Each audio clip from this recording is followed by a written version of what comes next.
الحمد للہ رب العالمین والصلاة والسلام علی خاتم النبیین اما بعد فاعوذ باللہ من الشیطان الرجیم بسم اللہ الرحمن الرحیم۔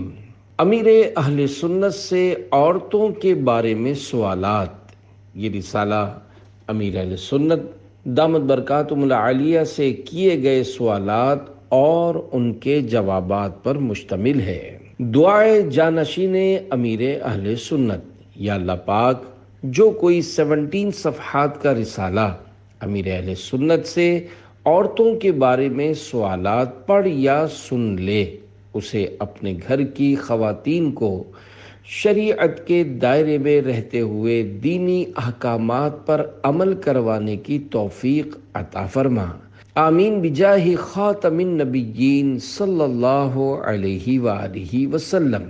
درود پاک کی فضیلت حضرت سیدنا سفیان بن عیینہ رضی اللہ عنہ فرماتے ہیں، میرا ایک اسلامی بھائی تھا، مرنے کے بعد میں نے اسے خواب میں دیکھ کر پوچھا، ما فعل اللہ بکا، یعنی اللہ پاک نے آپ کے ساتھ کیا معاملہ فرمایا؟ جواب دیا، اللہ پاک نے مجھے بخش دیا۔ میں نے پوچھا، کس عمل کے سبب؟ کہنے لگا، میں حدیث لکھتا تھا، جب بھی شاہ خیر الانام علیہ الصلاۃ والسلام کا ذکر خیر آتا، میں ثواب کی نیت سے صلی اللہ علیہ وسلم لکھتا، اسی عمل کی برکت سے میری مغفرت ہو گئی۔ صلو علی الحبیب صلی اللہ علی محمد۔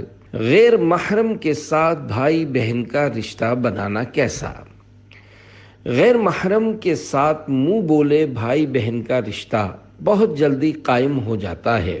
اگر اصلاح کی نیت سے سمجھایا جائے کہ ایسا کرنا مناسب نہیں ہے تو جواب ملتا ہے کہ یہ تو میرے بیٹے جیسے ہیں یا یہ تو میرے بھائی جیسے ہیں۔ کیا اسلام میں اس طرح غیر محرم سے بھائی بہن کا رشتہ بنانا جائز ہے؟ جواب، غیر محرم کو بھائی یا بہن بنانے کی ضرورت نہیں ہے، قرآن کریم نے ویسے ہی بنا دیا ہے، چنانچہ ارشاد ہوتا ہے، انما المؤمنون اخوۃ، پارہ 26 سورۃ الحجرات آیت نمبر 10۔ ترجمہ کنز الایمان، مسلمان بھائی ہیں تو یوں ہر مسلمان عورت مسلمان مرد کی بہن ہے، لیکن چونکہ نامحرم ہے اس لیے پردہ فرض رہے گا، اور اگر منہ بولے بھائی بہن بن بھی گئے تب بھی پردہ ختم نہیں ہوگا۔ منہ بولے بھائی بہن بنانے کا نقصان یہ ہوگا کہ بے تکلفی اور بد نگاہی بڑھے گی اور نہ ہونے کا ہو جائے گا۔ عورت کے لیے قرآن کریم میں یہ حکم ہے کہ وہ غیر مرد سے ایسی نرم اور لوچ دار گفتگو نہ کرے جس سے دل کا روگی اور گندے ذہن والا للچائے۔ ان اتقیتن فلا تخضعن بالقول فیطمع الذی فی قلبہ مرض وقلن قولا معروفا، پارہ 22 سورۃ الاحزاب آیت نمبر 32۔ ترجمہ کنز الایمان، اگر اللہ سے ڈرو تو بات میں ایسی نرمی نہ کرو کہ دل کا روگی کچھ لالچ کرے، ہاں اچھی بات کہو۔ اس لیے عورت کو چاہیے کہ غیر مرد سے بات کرنی پڑے تو ایسی آواز رکھے جس میں نرمی اور لچک نہ ہو، بالکل سادہ اور نارمل ہو، نہ مسکرائے، نہ ہنسے اور نہ ہی ایسی لفٹ دے کہ جس سے اگلا آزمائش میں مبتلا ہو۔ البتہ ایسا انداز نہ ہو کہ سامنے والے کو غصہ آ جائے اور وہ جھگڑا کرنے لگے۔ اب تو وطن عزیز پاکستان میں بھی حالات بہت خراب ہیں، کسی نامحرم کو آنٹی، کسی کو انکل اور کسی کو سسٹر یعنی بہن بنا رکھا ہے۔ شاذ و نادر کوئی گھر ہوگا جہاں شرعی پردہ ہو، دیور اور بھابھی ہر جگہ چھوٹا بھائی اور بڑی بہن کے نام سے رہ رہے ہوتے ہیں۔ اسی طرح بہنوئی اور بیوی کی بہن میں بھی کوئی پردہ نہیں ہوتا۔ ایک ہی دفتر اور فیکٹری میں ہی اور شی یعنی مرد و عورت جمع ہوتے ہیں اور بے پردہ مل کر کام کر رہے ہوتے ہیں۔ اب تو سیلز گرلز یعنی سامان بیچنے کی ملازمت کرنے والی عورتیں بھی آ چکی ہیں، اور بسوں میں کنڈکٹر کے طور پر عورتیں کام کرنے لگی ہیں۔ اللہ پاک حفظ و امان میں رکھے۔ اسلامی بہنوں کا واٹس ایپ استعمال کرنا کیسا؟ سوال: کیا اسلامی بہنیں مدنی کاموں کی خاطر رابطہ کرنے کے لیے واٹس ایپ پر صوتی پیغام دے سکتی ہیں؟ جواب: اسلامی بہنیں ضرورتاً رابطے کے لیے میسج کا استعمال کریں۔ کسی بھی اسلامی بہن کو واٹس ایپ پر صوتی پیغام یعنی آڈیو میسج دینے کی مدنی مرکز کی طرف سے اجازت نہیں، حتیٰ کہ اگر سامنے والی بھی اسلامی بہن ہو، جب بھی اپنی آواز میں پیغام ریکارڈ کر کے نہ بھیجیں، اس لیے کہ یہاں یہ اندیشہ موجود ہے کہ اس اسلامی بہن کے گھر کے مردوں تک یہ آواز پہنچ جائے۔ اسلامی بہنوں کو تو ویسے بھی سوشل میڈیا سے دور ہی رہنا چاہیے، بلکہ اسلامی بھائی بھی بقدر ضرورت اور محتاط انداز میں ہی استعمال کریں، اس لیے کہ سوشل میڈیا کے ذریعے بڑے بڑے پردہ داروں کے پردے فاش ہو جاتے ہیں۔ کوئی معزز آدمی اپنی نجی مجلس میں خوش طبعی کے طور پر یا ویسے ہی کوئی بات کہہ دیتا ہے، لیکن سوشل میڈیا میں آنے کے بعد وہی معمولی بات طوفان کا روپ دھار لیتی ہے، اور پھر وہ عزت دار اپنی پگڑی اچھلتے دیکھ کر ہکا بکا رہ جاتا ہے اور کر کچھ نہیں سکتا۔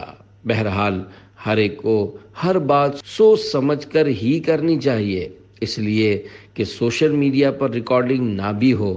جب بھی دو معصوم فرشتے یعنی کرامن کاتبین تو ہر ایک کا قول و فعل لکھ ہی رہے ہیں، جیسا کہ اللہ پاک نے ارشاد فرمایا، پارہ 30 سورۃ الانفطار آیت نمبر 10 تا 12، وَإِنَّ عَلَيْكُمْ لَحَافِظِينَ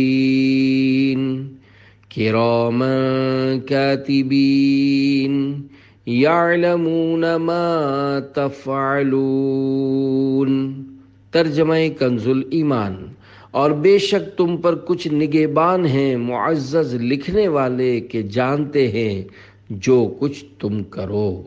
بچی کا نام اجوا رکھنا کیسا؟ سوال: بچی کا نام اجوا رکھنا کیسا ہے؟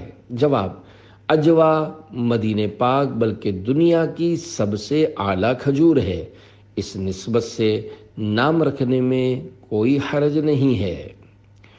دولہا دلہن کا ایک دوسرے کے تحائف استعمال کرنا کیسا؟ سوال: شادی کے موقع پر دولہا یا دلہن کو جو تحائف ملتے ہیں، کیا ان پر دونوں کا حق ہوتا ہے یا جسے تحفہ ملا تھا صرف اسی کا حق ہوتا ہے؟ جواب: جس کو تحفہ ملا ہے وہی تحفے کا مالک ہے، اس کی اجازت کے بغیر وہ چیز استعمال نہیں کر سکتے، البتہ اگر ایک دوسرے کو خوشی خوشی دینا چاہیں تو منع نہیں ہے۔ میاں بیوی ایک دوسرے کے ساتھ حسن ظن رکھیں۔ سوال: میں اپنی بیوی پر بہت شک کرتا ہوں، حالانکہ میرے پاس کوئی ثبوت نہیں ہے، اس کا کوئی حل بتا دیجئے۔ SMS کے ذریعے سوال۔ جواب: اگر یہ شک بدگمانی کی حد تک ہے اور دوسروں کے سامنے اس کا اظہار بھی ہو جاتا ہے تو توبہ فرض ہے۔ بدگمانی دل کی غیبت ہوتی ہے۔ اگر صرف شک پیدا ہوتا ہے اور اس کو آدمی ٹالتا رہتا ہے تو اس پر کوئی گناہ نہیں ہے۔ بدگمانی سے بچنا ہی ہوگا، کیونکہ حدیث پاک میں ہے، حسن الظن من حسن العبادتی، یعنی مسلمان کے بارے میں اچھا گمان اچھی عبادتوں میں سے ہے۔ اس لیے اچھا گمان رکھنا ہی پڑے گا، یہ لازم ہے۔ بلکہ اعلیٰ حضرت امام احمد رضا خان رحمۃ اللہ علیہ فرماتے ہیں، مومن کے معاملے کو اچھے پہلو پر محمول کرنا واجب ہے، یعنی مسلمان کی کسی بات پر گناہ بھرا پہلو گھسیٹ کر نہیں لانا چاہیے، بلکہ لازم ہے کہ اچھا پہلو تلاش کرے، اور اگر اچھا پہلو ملتا ہے تو اسی کو اوکے کرے۔ بخاری شریف میں حضرت سیدنا عیسیٰ علیہ السلام کی ایک حکایت ہے۔ سرکار مدینہ صلی اللہ علیہ وآلہ وسلم نے ارشاد فرمایا، حضرت عیسیٰ علیہ السلام نے کسی کو چوری کرتے دیکھا تو اس سے فرمایا، اے آدمی، تو نے چوری نہیں کی؟ اس نے کہا، واللہ، یعنی اللہ کی قسم، میں نے چوری نہیں کی۔ جب اس شخص نے قسم کھائی تو آپ پر خوف خدا کا غلبہ ہو گیا اور آپ نے فرمایا، میری آنکھوں نے دھوکہ کھایا ہے۔ یہ کتنا بڑا کمال معاملہ ہے کہ ایک مومن خدا کی قسم کھا رہا ہے تو پھر میں کیسے کہہ دوں کہ یہ تو جھوٹی قسم کھا رہا ہے۔ اس میں ہمارے لیے درس ہے کہ جتنا ہو سکے حسن ظن ہی رکھنا ہے۔ مثلا ہم نے کسی کو 100 کا گرا ہوا نوٹ اٹھاتے ہوئے دیکھا تو یہ سوچنے کے بجائے کہ یہ چوری کر رہا ہے، یہ سوچیں کہ اسی کا ہوگا اور گر گیا ہوگا۔ اگر حسن ظن کا پہلو نکل سکتا ہے تو نکالا جائے۔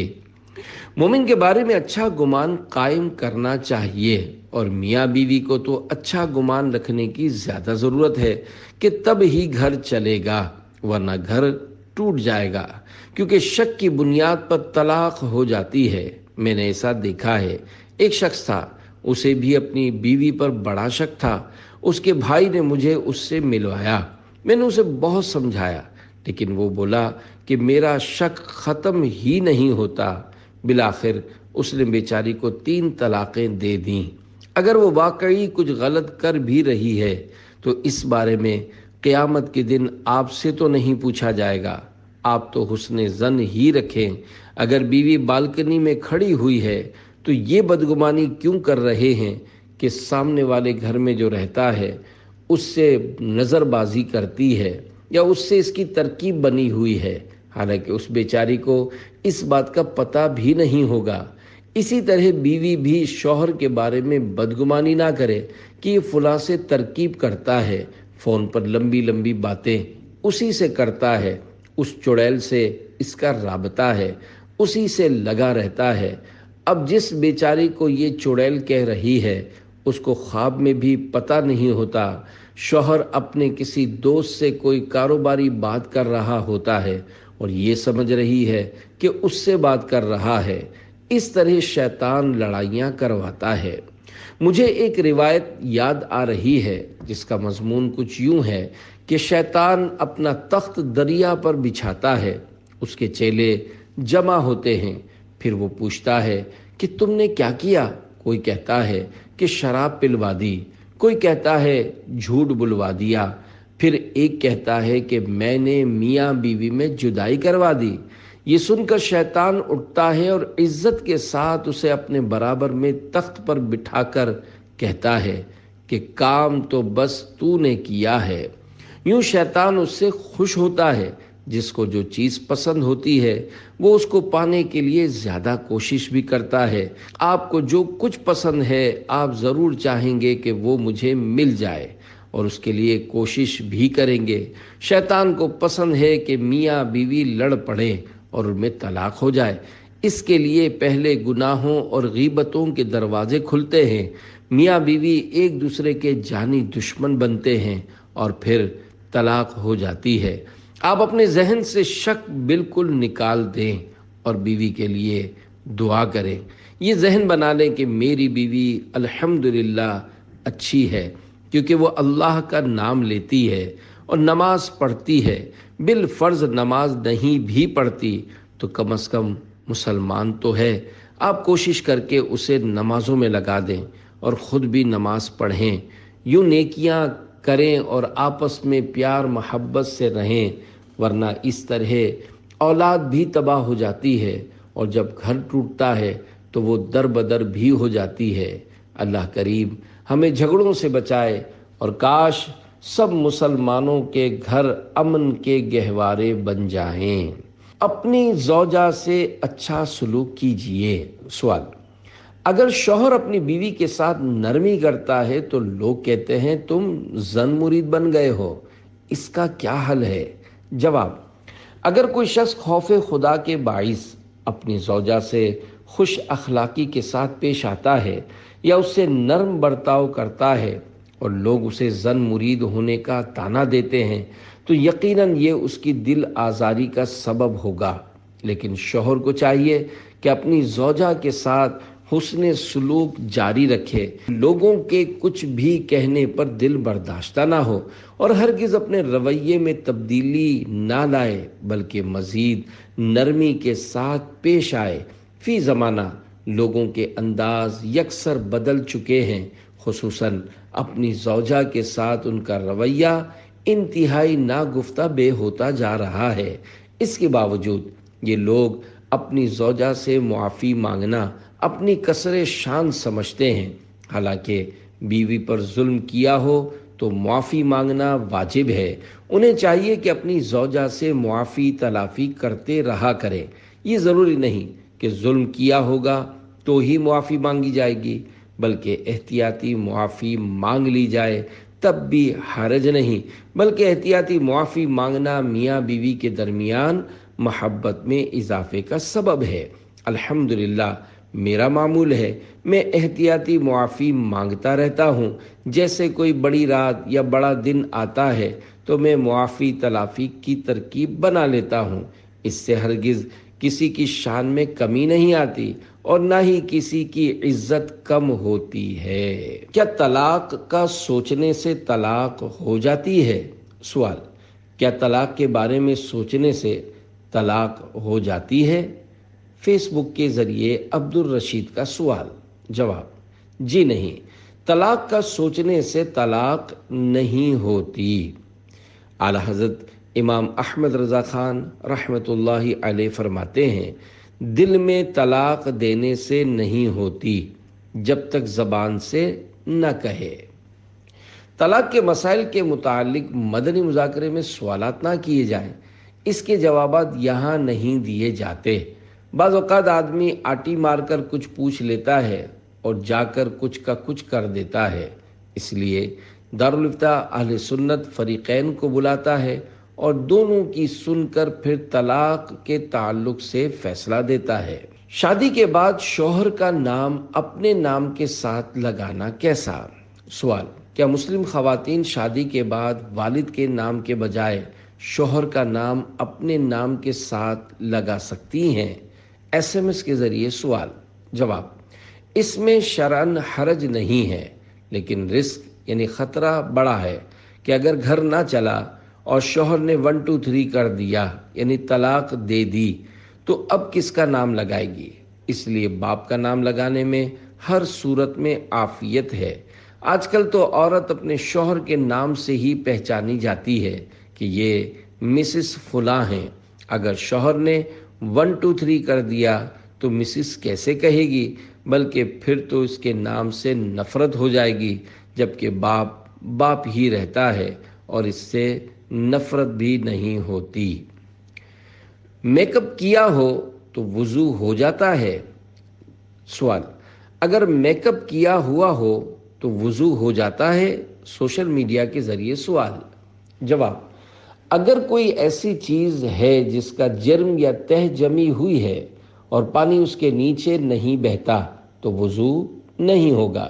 اگر بالکل تیل کی طرح چپڑی ہوئی ہے جس کی تہ نہیں ہے اور پانی بہہ جاتا ہے تو وضو ہو جائے گا۔ اگر گھی کی تہ جمی ہوئی ہے تو وضو نہیں ہوگا، کیونکہ اس کے نیچے پانی نہیں بہے گا۔ البتہ اگر گھی بھی تیل کی طرح ہے اور جمع ہوا نہیں ہے تو وضو ہو جائے گا۔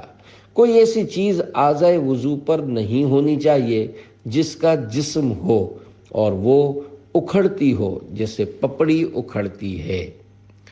کیا گھر کی باتیں دوسروں کو بتانی چاہیے؟ سوال: کیا گھر کی باتیں دوسروں کو بتانی چاہیے؟ ایک بچے کا سوال۔ جواب: اچھے بچے گھر کی بات باہر نہیں کرتے اور دوسروں کے گھر کے حوالے سے سوالات بھی نہیں کرتے۔ اسی طرح کے سوالات کے جواب میں بعض اوقات یا تو گھر کے پول کھلتے ہیں یا بندہ جھوٹ بولتا ہے۔ دونوں صورتوں میں نقصان ہے، اس لیے بغیر ضرورت سوالات نہیں کرنے چاہیے۔ بعض لوگ طرح طرح کے سوالات کرتے ہیں، مثلا بہنیں کتنی ہیں، بیٹیاں کتنی ہیں، بیٹے کتنے ہیں، شادی کس کس کی ہوئی ہے، بچے کس کس کے ہیں، شادی نہیں ہوئی تو کیوں نہیں ہوئی، کوشش کر رہے ہیں، عمر بڑی ہو گئی ہے، جلدی شادیاں کرواؤ وغیرہ۔ اس طرح کے سوالات معاشرے میں بہت زیادہ کیے جاتے ہیں۔ عورتیں مل کر بیٹھیں گی تو ان کے الگ ٹاپکس یعنی موضوعات ہوں گے، مرد مل کر بیٹھیں گے تو ان کے الگ ٹاپکس ہوں گے، دوستوں کے الگ ٹاپکس ہوں گے اور بچوں کے الگ ٹاپکس ہوں گے۔ یوں مختلف ٹاپکس پر پنچایتیں کرتے رہتے ہیں اور سوالات پوچھتے رہتے ہیں۔ ایسا نہیں ہونا چاہیے، صرف کام کی بات کرنی چاہیے۔ قیامت کے دن ایک ایک لفظ کا حساب ہوگا۔ حکیم الامت مفتی احمد یار خان نعیمی رحمۃ اللہ علیہ نے بڑی پیاری حکایت نقل کی ہے کہ ایک شخص تھا جس کی اپنی بیوی کے ساتھ مسائل تھے۔ اس کے دوست نے پوچھا کیا مسئلہ ہے؟ اس نے جواب دیا کہ گھر کی بات باہر کرنا اچھی بات نہیں ہے، یہ کمینہ پن ہے کہ بندہ میاں بیوی کی باتیں باہر کرے۔ جب میاں بیوی کا جھگڑا بڑھا تو بالآخر طلاق ہو گئی۔ اب اس کے دوست نے کہا کہ اب تو تمہاری طلاق ہو گئی ہے، اب تو بتاؤ مسئلہ کیا تھا؟ اس نے جواب دیا کہ بھائی وہ میرے لیے بالکل ایک غیر عورت ہو گئی ہے اور میں غیر عورتوں کے چکر میں نہیں پڑتا۔ یوں اس شخص نے اپنی جان چھڑائی۔ ایسے سمجھدار آدمی اب معاشرے میں کتنے ہیں؟ یا تو گھر ٹوٹنے سے پہلے ہی ہزار غیبتیں، ہزار تہمتیں اور ہزار جھوٹ بولے جاتے ہیں، گناہوں کا سلسلہ الگ شروع ہو جاتا ہے، جس کے بعد گھر ٹوٹتا ہے اور تباہی مچتی ہے۔ دونوں طرف سے اتنے گناہ کیے جاتے ہوں گے کہ الامان والحفیظ۔ اللہ کریم ہم کو سچ بولنے کی توفیق عطا فرمائے۔ ہر سچی بات دوسروں کو بولنے کی بھی نہیں ہوتی، کیونکہ کسی میں واقعی عیب ہوتا ہے اور یہ بتانا سچ بھی کہلائے گا، لیکن اس میں عیب کھولنا پایا جائے گا جو گناہ کی صورت ہے۔ اللہ پاک ہمیں اس سے بچنے کا بھی ذہن نصیب کرے۔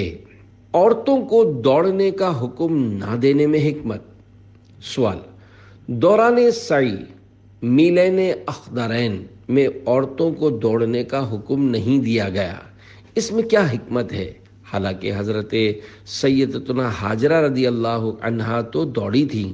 جواب: حضرت سیدتنا ہاجرہ رضی اللہ عنہا بے قراری اور اضطراب کے سبب دوڑی تھیں اور اللہ پاک کے کرم سے ان کی یہ ادا صرف مردوں کے لیے باقی رکھی گئی اور عورتوں کو اس سے مستثنی قرار دیا گیا۔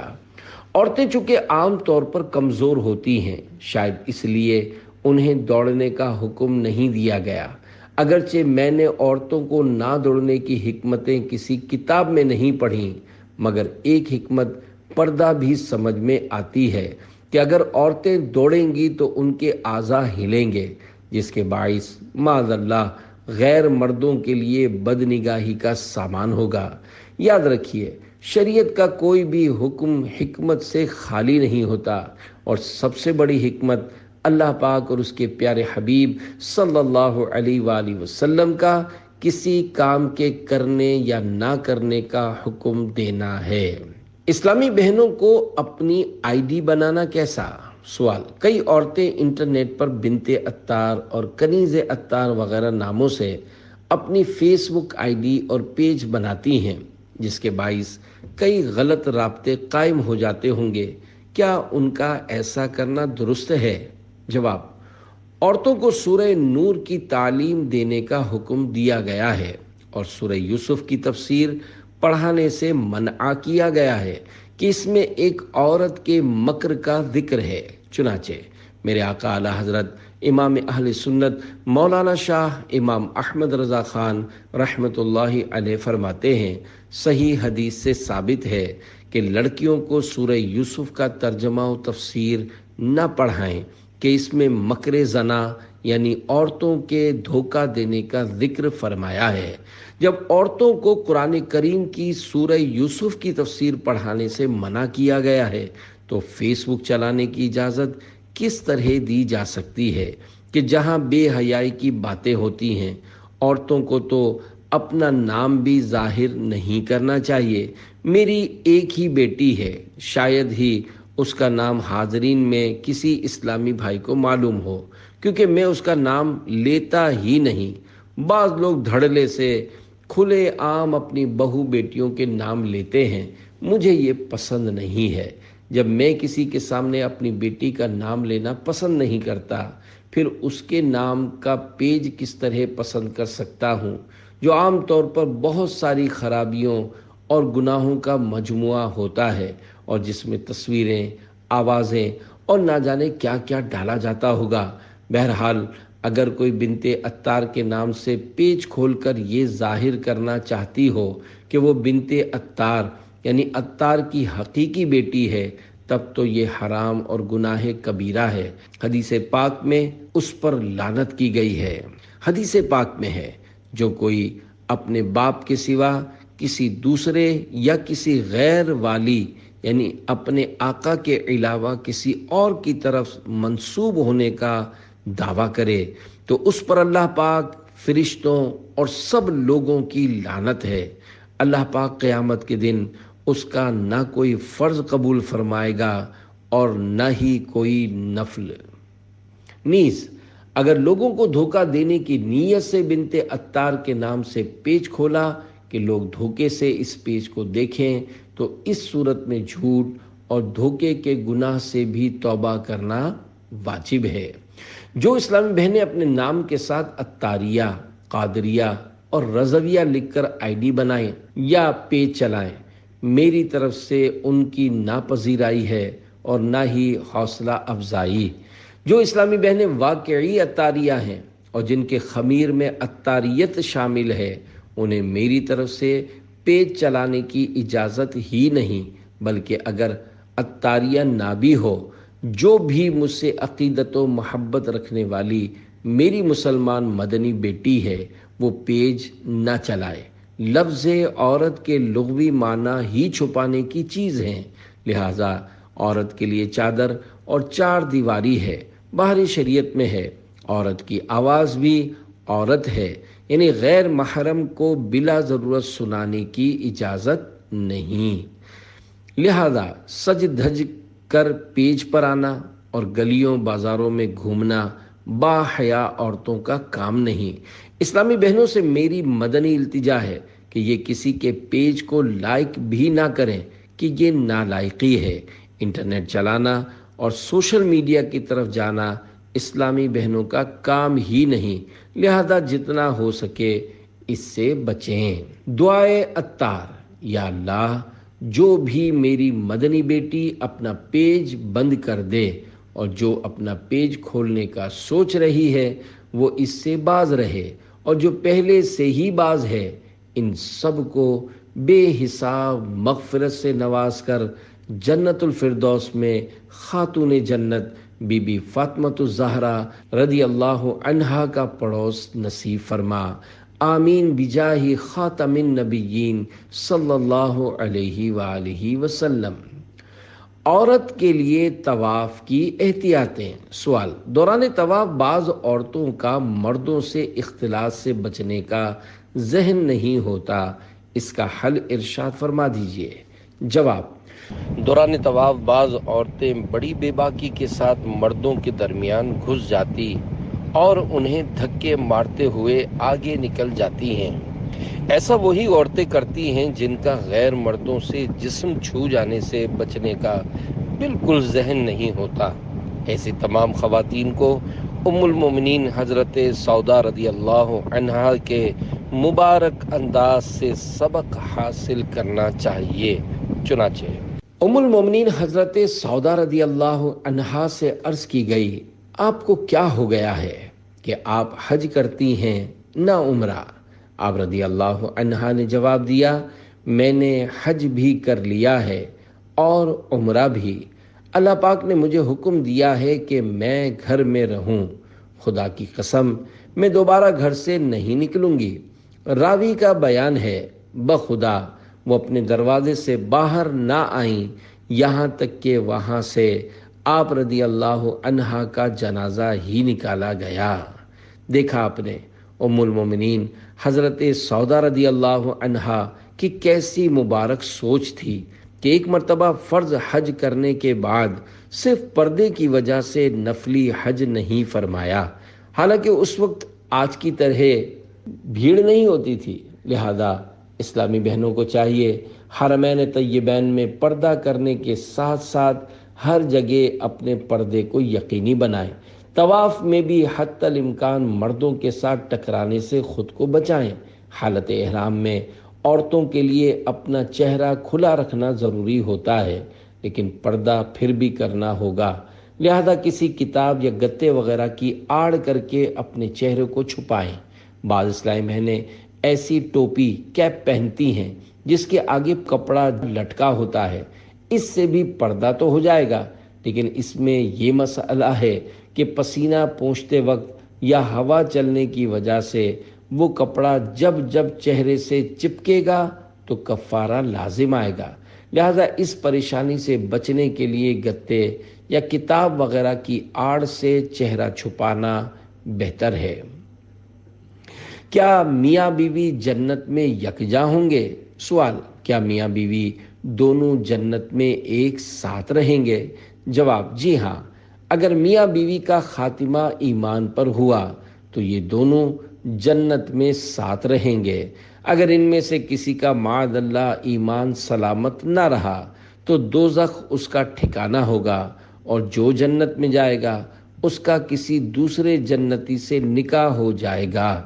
جنت میں جانے والے کو اپنے دوسرے فریق کے بچھڑنے کا کوئی غم و صدمہ بھی نہیں ہوگا، کیونکہ جنت غم اور صدمے کا مقام نہیں۔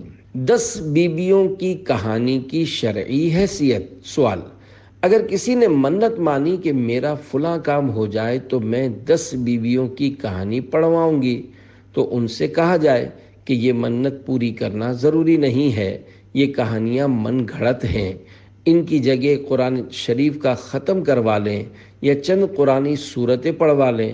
تو وہ کہتی ہیں کہ میں نے منت مانی ہے، اگر پوری نہ کی تو دل میں طرح طرح کے وسوسے آئیں گے، ان کو کس طرح سمجھایا جائے؟ جواب، شرعی مسئلہ یہ ہے کہ اگر کسی ناجائز کام کی منت مانی تو اسے پورا کرنا بھی ناجائز ہے، اس کو پورا نہیں کیا جائے گا، لہذا 10 بیویوں کی کہانی سننے یا پڑھنے کی منت مانی تو اس کی جگہ سورہ یاسین شریف پڑھنا بھی ضروری نہیں ہوگا۔ ہاں، اگر کوئی پڑھتا ہے تو اچھی بات ہے، البتہ 10 بیویوں کی کہانی کی مانی ہوئی منت پوری نہ کی جائے۔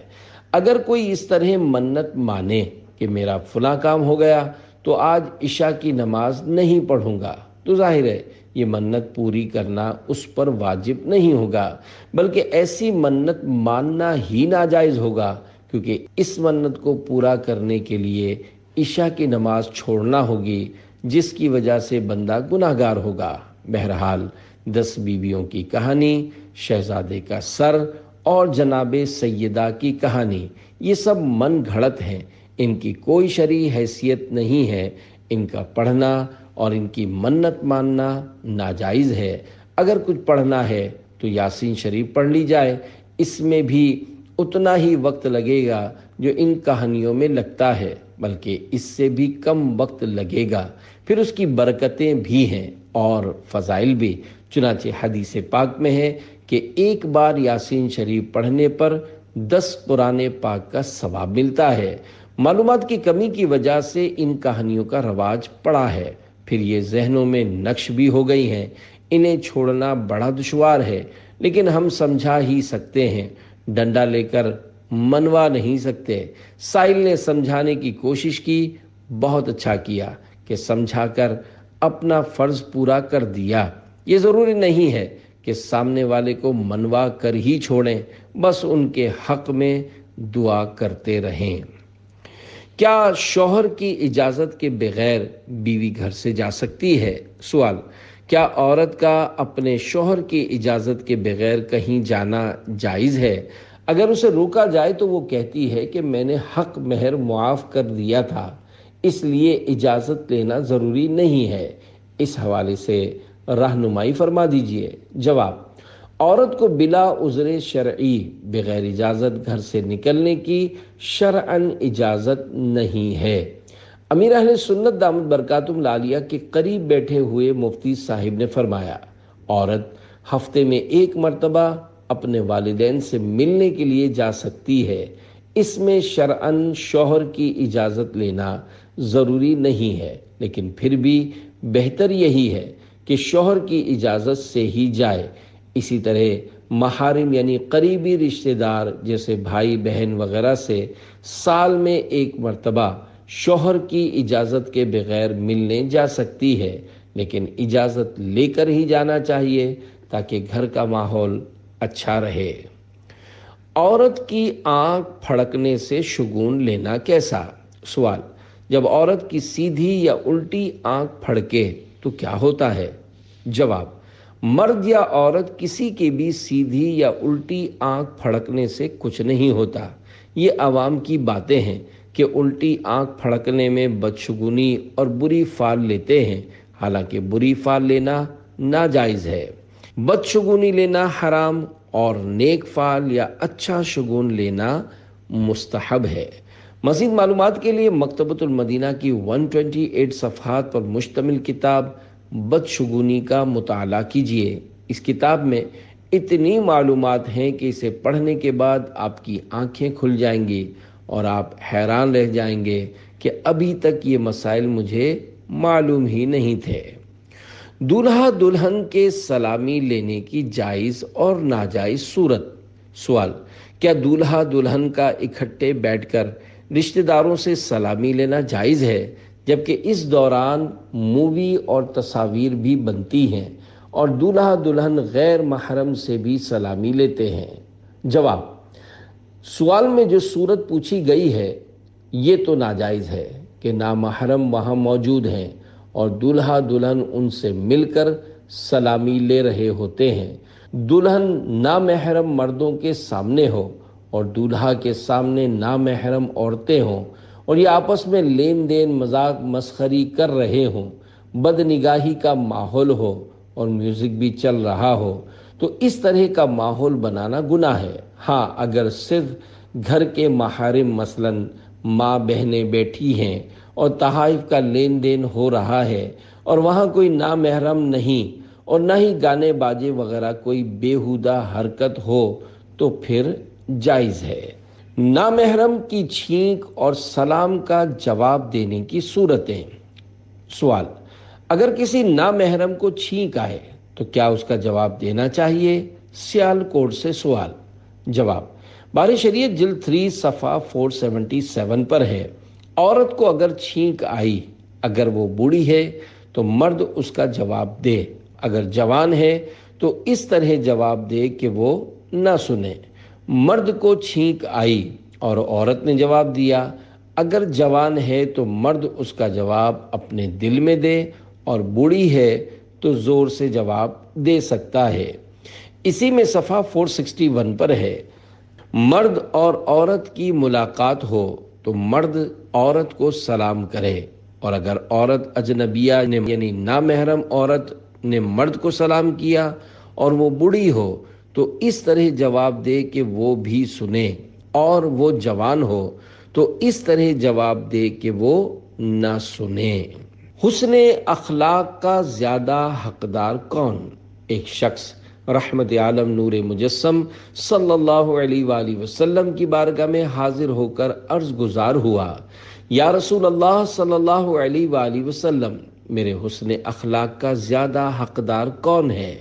ارشاد فرمایا، تمہاری ماں۔ اس نے دوبارہ عرض کی، اس کے بعد کون؟ ارشاد فرمایا، تمہاری ماں۔ تیسری بار عرض کی، اس کے بعد کون؟ تو آپ صلی اللہ علیہ وآلہ وسلم نے اس مرتبہ بھی یہی ارشاد فرمایا، تمہاری ماں۔ اس نے پھر عرض کی، اس کے بعد کون؟ تو آپ صلی اللہ علیہ وآلہ وسلم نے ارشاد فرمایا، تیرا باپ۔